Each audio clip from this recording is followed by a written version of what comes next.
You've probably seen this notorious bug before. It's the classic floating point error. Recently, I got this comment from Nabos on my Shorts channel. And you know what, Nabos? You are absolutely right. So today, we're ditching the 60-second timer to dive deep into the binary abyss.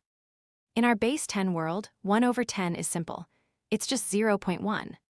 But computers live in base 2, and in binary, dividing 1 by 10 is messy. It results in an infinitely repeating fraction. Just like 1 over 3 is 0.333 repeating in decimal.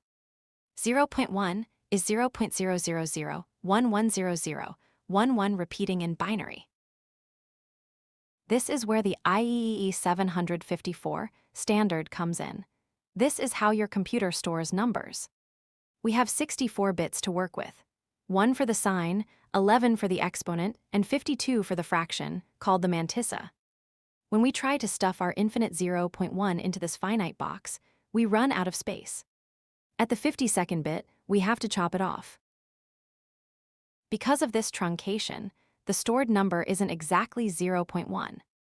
It's slightly more, and the same happens for 0.2.